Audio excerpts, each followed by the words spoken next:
السلام علیکم، یہ ہے ماسٹر 92 نیوز کا ہر خبر پر نظر۔ اور اب نظر ڈالتے ہیں آج کی تازہ خبروں پر۔ کراچی سے سید حسن شاہ کی رپورٹ۔ پاکستان رینجرز سندھ اور اینٹی نارکوٹکس نے خفیہ معلومات کی بنیاد پر مشترکہ کارروائی کرتے ہوئے کراچی کے علاقے گلستان جوہر سے منشیات کی بین الصوبائی اسمگلنگ میں ملوث گروہ کے 2 ملزمان کو گرفتار کر لیا۔ گرفتار ملزمان کے قبضے سے 83 کلو گرام اعلیٰ کوالٹی کی چرس برآمد کر لی گئی۔ برآمد شدہ چرس کی مالیت کروڑوں روپے ہے۔ تفصیلات کے مطابق گرفتار ملزمان کا تعلق منشیات کے بین الصوبائی اسمگلنگ میں ملوث ایک منظم گروہ سے ہے۔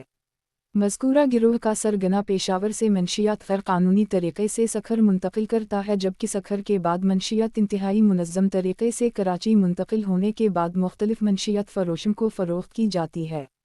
گرفتار ملزمان کراچی میں موجود اپنے ہینڈلر کے احکامات پر دیگر ساتھیوں کے ہمراہ منشیات ایک جگہ سے دوسری جگہ منتقل کرنے میں ملوث ہیں۔ گرفتار ملزمان کا ایک ساتھی پہلے بھی گرفتار ہو کر جیل جا چکا ہے، جبکہ ملزمان کو ہائی روف میں منشیات اپنے خفیہ ٹھکانے پر منتقل کرتے ہوئے گرفتار کیا۔ ملزم کا گروہ اس سے قبل بھی تواتر سے بھاری مقدار میں منشیات کی کراچی شہر میں منتقلی اور فروخت میں ملوث ہے۔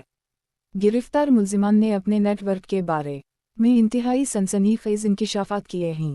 ابتدائی معلومات کے مطابق سندھ کے کچھ سرکاری اعلیٰ عہدیدار بھی مذکورہ گھناؤنا دھندے میں ملوث ہیں۔